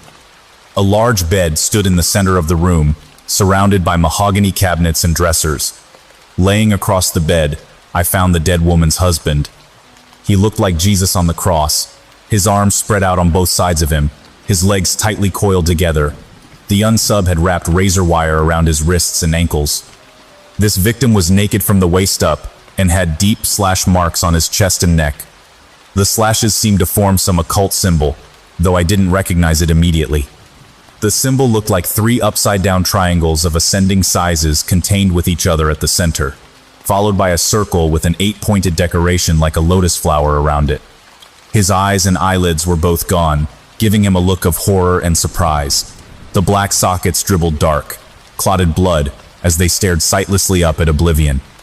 His mouth had been slashed from ear to ear, giving his mutilated face an insane manic grin. "What's that symbol?" Agent Stone asked, sounding mesmerized. He took a step forward toward the body, but I put a steadying hand out to stop him. "I've seen it before," I said, "but I can't remember where. I think it was in some college class about religions, years ago." The memory felt like a word on the tip of my tongue, but the connection wouldn't come. I shook my head. "We'll take a picture and send it to the lab. They'll be able to look it up." "Does this change your profile of the unsub?" Agent Stone said, smirking slightly. I shrugged.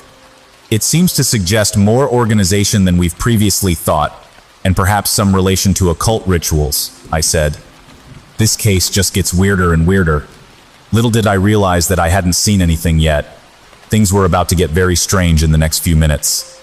We found the 2 children, a 7-year-old boy and a 5-year-old girl, in the bathroom, their bodies intertwined like rats in a rat king in the tub. Their limbs were locked around each other in a death embrace. Rigor mortis had hardened their faces into grimaces of terror. The tub was half filled with bloody pink water. Their throats were cut from ear to ear, nearly severing their heads from the bodies. The hearts had been removed from both of their chests, leaving a dark, gaping hole of ragged bone and gore behind. "God," Agent Stone gasped, looking pale and off balance. "We've got to get this son of a bitch." "Maybe it's more than one person," I said, thinking back to the occult symbol carved on the dead man's chest. "What if we're dealing with a cult, something like the Manson family?" The Manson family didn't drink blood and liquefied organs. Agent Stone spat angrily. I think what we're dealing with... He stopped speaking suddenly, his eyes widening as he looked past my head, out the bathroom window. I glanced behind me and gasped. I saw two pale, glowing eyes, the color of cold moonlight. The flesh ran down in dribbles and rivulets, as if the skin were liquefying and dripping off like water. It looked like the abomination was melting under the effect of a corrosive acid. A hairless face shone white, its visage like flat, overlapping plates of bone. It had no nose, and its teeth gleamed like long silver needles. It put its long, twisted fingers to the window, leaving trails of blood as its fingertips lightly stroked the glass. It grinned at us, with its lipless mouth, before slinking down and disappearing from view. What in the fuck was that? Agent Stone whispered, quickly backpedaling out of the bathroom and away from the window. He stepped in the smeared trail of blood. With a sticky, tacky sound, he pulled his loafer free and stumbled away. I felt stunned for a long moment, still staring out the window, expecting to see the mysterious face return. But nothing stirred outside. Everything seemed deathly quiet. "Wait!" I cried, running after him. He stumbled toward the front door, pulling out his gun and cocking it. The semi-automatic pistol clacked with a sound like bones snapping. Agent Stone flung open the door and stepped outside. Taking a deep breath, I took out my gun and followed after. The streetlights cast the empty sidewalks in a harsh glare. The constant tink-tink-tink of their flickering seemed like the only sound in the world at that moment, other than the fast, panicked breathing of Agent Stone and myself. "Where is everyone?" I whispered furtively. The police cars were still here, blocking off the road, but the police themselves were nowhere in sight. The entire street was deserted. I didn't see a single person anywhere. When I had driven up, there had been at least a couple gawkers on the sidewalk too. Sounds were muted and eerie. Each one of footsteps echoed up on the empty street. And yet I didn't hear a single bird or hear any crickets chirping. No mosquitoes buzzed around my head. It seemed as if we had entered some mirror world that looked identical, just without the people and animals. "Hello?" Agent Stone yelled. His voice reverberated back to us as if he had screamed into a cave. I grabbed his arm, shaking my head. "Don't," I hissed through gritted teeth. "Don't yell. I have a feeling that we're not alone."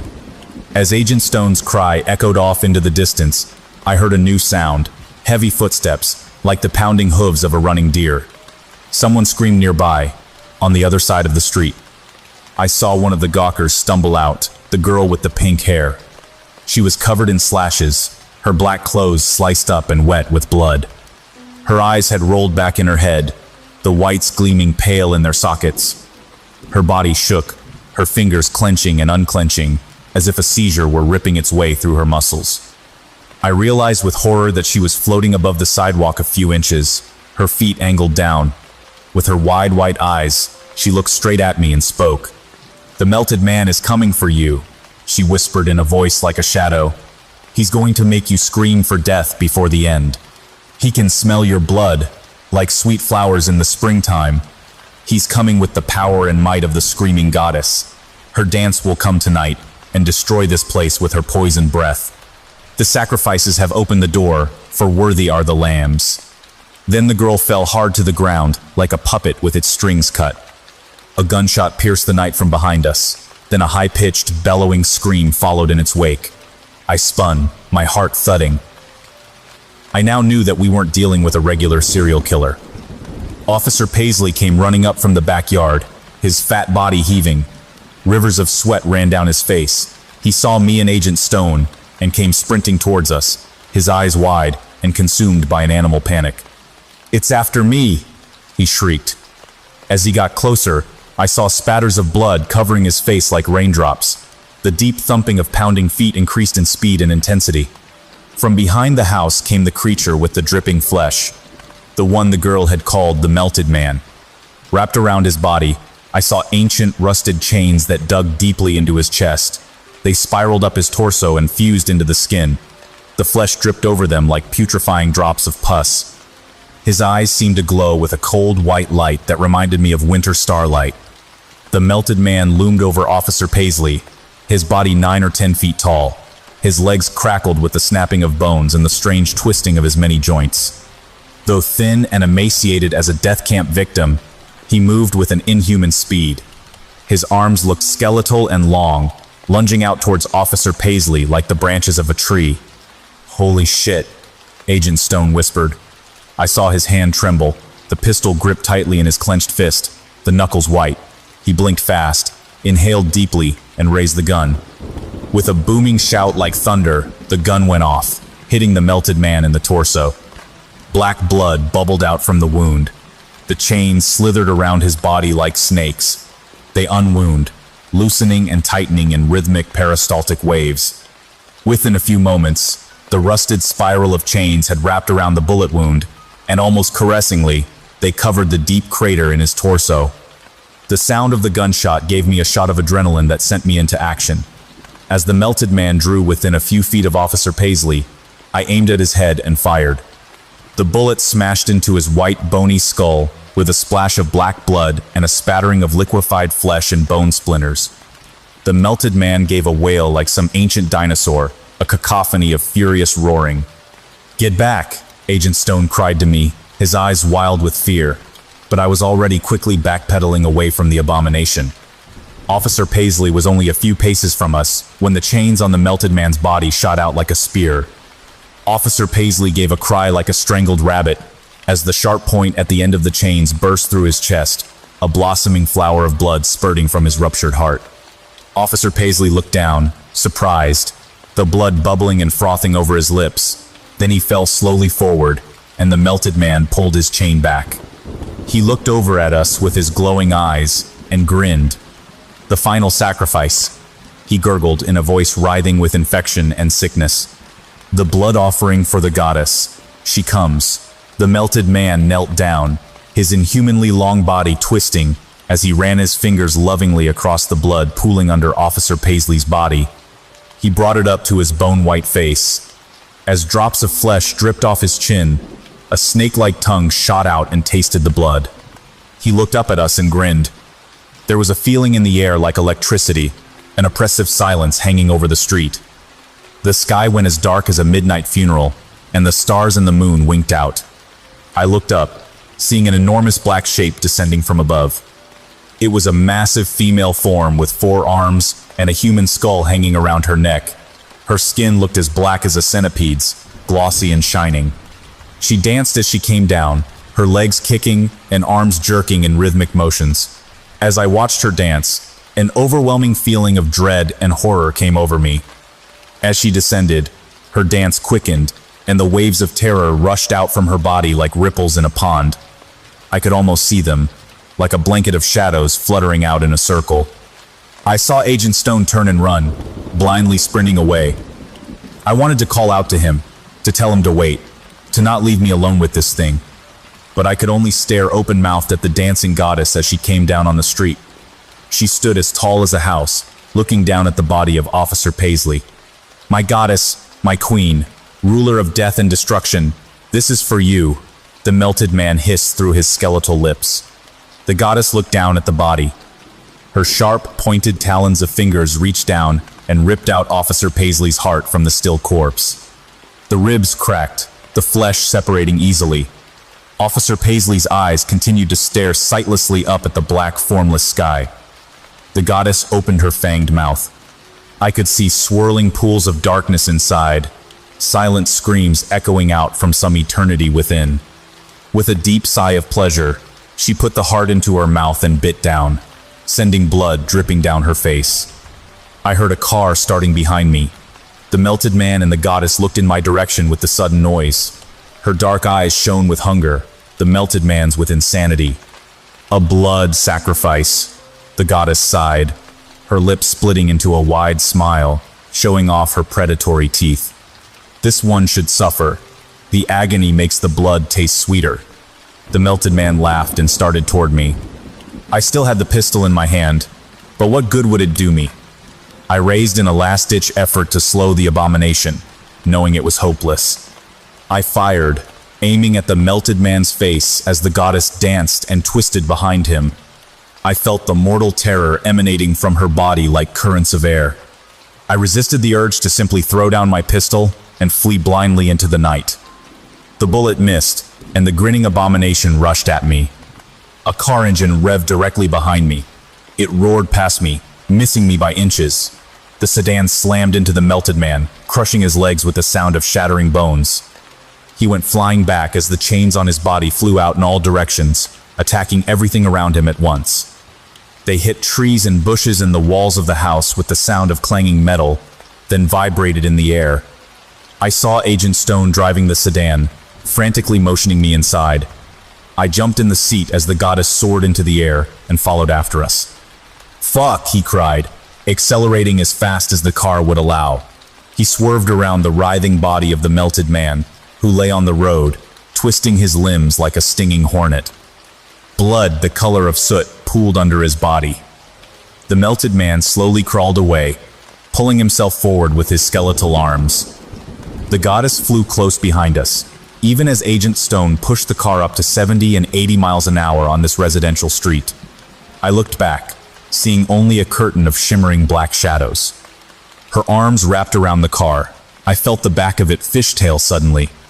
"Drive faster," I screamed, panicked. "She's..." But at that moment, the back of the car lifted off the ground. We went spinning, the world flying around us in circles. I heard the crunching of metal and the shattering of glass. My vision turned black for a few moments. I felt dazed, sick, on the verge of throwing up. Waves of dread gripped my heart like skeletal hands. Off in the distance, sirens roared. Blue and red lights flashed. The goddess looked down the street, seeing the caravan of police cars and unmarked black SUVs approaching the area. With a laugh like the tearing of metal, she took off into the air. "Released, finally, released on this world," she cried as she disappeared from view. The police and agents quickly surrounded us, pulling us out of the crumpled car. I was fine, just a bit shaken up and bruised. Agent Stone had a deep gash across his forehead from when he hit his head during the crash, but he was otherwise unharmed. When the police went to the crime scene, they didn't find any evidence of the melted man or the goddess there. Only a pool of black blood coagulating on the pavement showed that any of it had been real at all.